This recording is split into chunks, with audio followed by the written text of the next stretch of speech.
Hello guys, Happy New Year and welcome back to a new video on Tower of God New World. In this video we're going to have a look at the January event calendar.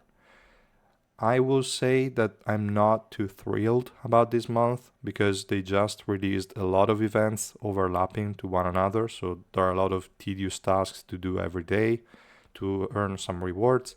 I mean, it's free stuff, so no complaining, it's just the usual old events coming over and over again. They will release also a new mode that we're going to talk about once we get to that day. But yeah, overall, the month seemed pretty chill. We are going to have 4 new units. I just hope they're not going to be 3 SSR plus units for you free-to-play players out there, because I don't particularly care. I have a shit ton of Suspendium, so I can basically max out whatever comes out. The only issue, well, not the issue, but the thing is that they changed the pouches. Now we have a limit to how many we can buy, so I have a shit ton of Suspendium I don't know what to do with. We'll see. But yeah, overall, not really too exciting. I think the mid-month update is going to be a bit bigger because of the new mode, but other than that, it's pretty chill, not much to talk about. So for what we already got today, on January 1st, we have the exchange shop that is like 2 SSR plus boxes, 10k orange mats, and a few more things. I think also 50 boxes of 24-hour resources, something like that. Not too bad, but nothing too exciting, I'd say. Then for January 2nd, which is tomorrow, and I will be streaming on that day, we have the release of Kranos High Yuri, a new SSR plus Yellow Warrior. And she has an interesting mechanic as we already saw in the previous video. I don't know what they're going to do with the exclusive equipment or revolution, because that could really make her broken or make her useless. Kind of depends, and we also need to see how long the debuff from the special move will last, since she can only cast it once. And we also have to remember that lately a lot of good units had like essays as passives, like very long passives with a lot of stuff. She doesn't. She, like, as a passive, she casts the special move, and then she has a magic pierce increase whenever she would have used the special move, like using the energy. So strange, not really the biggest passive, so the time on the special move needs to be very, very long. She will counter a lot of healers, so if the debuff lasts at the very least 20 to 30 seconds, she's going to be really good. And if the revolution and exclusive equipment will boost the special move even further, then that's going to be massive. But we'll see. Then we have the rerun of the holiday campaign we had last year with Gastang. Okay, fine. We have Kranos Ayuri release celebration, so the special summon, check-in, boost mission, and the new costume. Really good costume, I will say. We'll see if I'll buy it, but probably. And yeah, then we have the new event, Shining Tree. If the rewards are those that were shown in the dev notes, I don't think it's going to be that insane of an event, but still free rewards. So again, no complaining. We have Tap Plus coming back. I think this one is pretty solid. A lot of free revolution mats, so it's okay. The unfortunate thing is that it's tied to the dupe level of your of the new unit, so in this case High Yuri.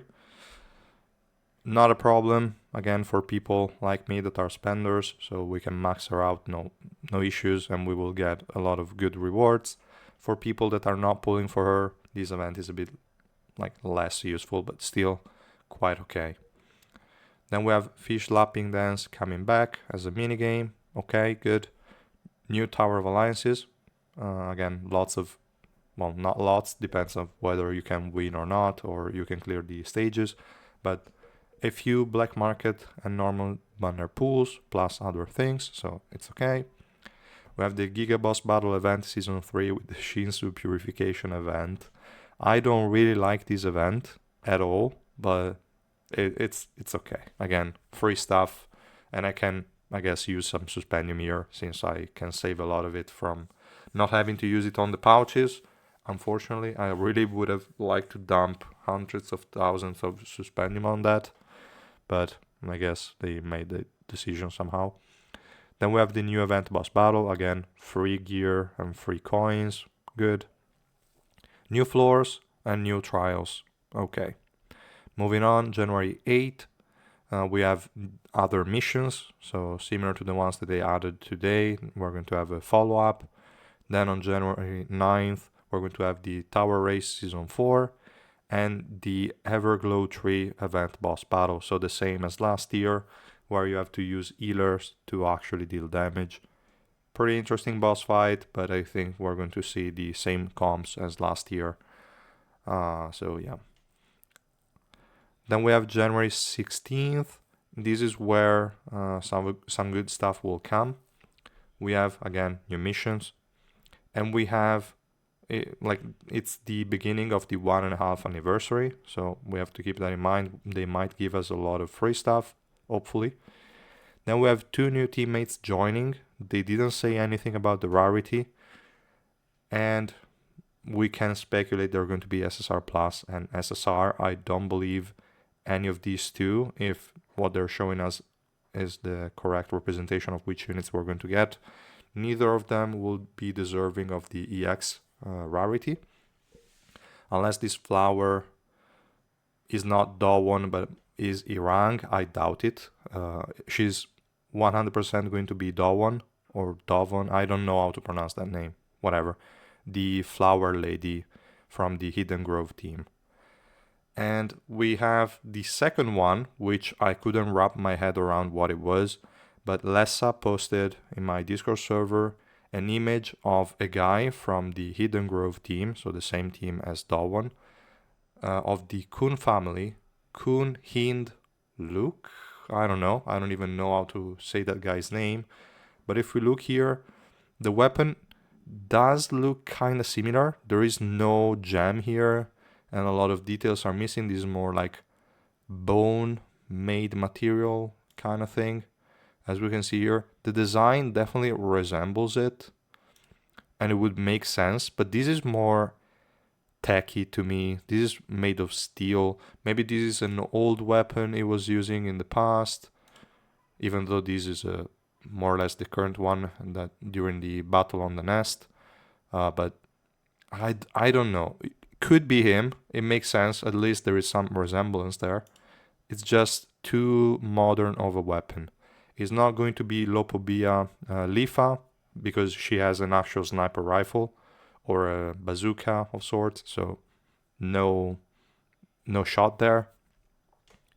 That Kun would make sense, and would also make sense as an SSR because it's not really a super relevant unit. So yeah, I guess that's the best shot we have, unless the design is just a random stuff. Then we have Adventure Hard Mode opens, so we have the new hard mode. For Adventure, we'll see what kind of rewards we will get. It seems like it's not going to increase the loot. It's just going to give us more stuff for completing the floors. We'll see what they actually do. They mentioned adding Revolution and Ignition weapons to enemies, which is a bit scary, if you ask me. Would make sense as hard mode, but I don't think we can push a lot of deficits if that's the case. So we'll see. Could be interesting. Or could be total shit. We'll see. Then we have 1.5 year anniversary popularity vote event. Again, we will have to vote on the teammates, and the one with the most votes, if it's like last year, should be getting a free skin. I think last year Hiwa won. Let's hope that's not going to be the case this time, because as we all saw, she ended up being a useless unit. So please guys, at the very least, vote SSR Plus units. Do not try and vote on SSR units, unless I guess you want to vote for Yura, Anak, maybe even the new Kun could be acceptable, but I don't think anyone would vote on him. So only pick support SSR units or go for SSR Plus units that are actually useful. I don't want to get a free skin for a unit that's entirely irrelevant, because I want to actually see the skin. I don't care about having it and storing it somewhere and never seeing it. It doesn't make any sense. So please guys, pick a actually relevant unit. Better if a support, because support are more versatile and can be used also at later dates. If you go for a DPS, unless it's white, probably, they will eventually fall off and be replaced, power crept, whatever. Like if we say a Garam, Albelda, or Anniversary Iwa, they are always going to be used. Somewhere, even in 2 years, if the game survives, they're going to be used. So please pick one of the universally good units. Then we have the 1.5 anniversary SSR plus non-stop summon. I'm going to make videos on who to summon again once we know which kind of units we're getting, because they might be adding also newer units. They might stop at white. We don't know. They might even go back and stop at Kuna Seisui. I don't know. I don't know what they're going to do, but once we know the actual pool of units, I'm going to make a video on it. Then we have the Master and Pupil event revamped. I really hope it's going to be a lot easier and that I'm not going to be forced to create 3 more accounts for this event. We'll see. And yeah, then we have the 1.5 anniversary reward festival kickoff.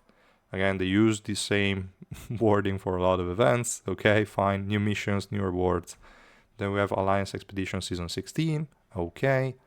And we have the 1.5 anniversary special training event. Don't know what that's going to be, but we see here orange evolution mats, so that's good as a reward. We always need more of those. And we have the revolution room coming back. All right. Then we have January 27th, new teammate joins. Now, I don't know if this silhouette is in any way resemblant of the unit. If it is, then this is likely going to be Urek EX. Just looking at the design, because it's too plain and simple, and only Urek comes to mind with maybe a hat, baseball cap, and that's about it. But I don't think this silhouette is going to be like the actual unit. It's just there to, I don't know, as a placeholder, but it's not an actual unit. So I don't know. It's either going to be a super important SSR plus unit, or it's going to be an EX unit. So probably EX Gustang, EX Urek. Those are the only 2 that come to mind, because we have the Labyrinth of Memories attached, and they only released the Labyrinth of Memories, well, with Tramray and White. Both of them, well, one was an EX unit, the other one was a super relevant unit in, well, yeah, kind of super relevant in the story, super hyped up, so makes sense. And I think when we see these kind of events in the future, it will mean that the unit is either a really wanted one, or it's going to be an EX. I'm leaning more toward EX because they didn't release one for BAM, which I think a lot of people wanted, even though they didn't hype him up at all. But okay. So we'll see, guys. This could be really, I don't know. Chances are it's going to be EX Gastang, but we don't know. We don't know. Then we have new faction content, new alliance content. We have faction competition to face a boss battle, it seems. So yeah, we'll see exactly how it's going to play out and which are the rewards. I'm more interested in the rewards actually, but okay. Then we have the Tower Fun Run coming back. Okay, again, free stuff. We have 4 minigames open. I hope that's not going to be all the minigames at the same time, because that's extremely annoying. A lot of stuff to do every day on these things, especially if you have to reach max points on all of them. That's going to be too annoying to do, but we'll see. Tower of Alliances Season 11 coming back after 4 weeks from the previous one that we got, that we will get tomorrow. Then we have Hell Train Arena Season 4, new floors and new trials. Overall, as we can see, lots of events. Most of them are already old ones, but we also have new Alliance content, new PvE content with the art mode, and the new event that we'll see tomorrow. I don't have any expectation on that, the Shining Tree. Overall, it's a good month. It's definitely more packed than usual, but at the same time, it feels emptier somehow. I don't know if you get what I mean, but I'm pretty excited for the units. Just disappointed about the pouches, but overall, this looks like a really good month. Again, I wish you all guys a good start of the new year, and I will see you tomorrow during the live stream. Bye!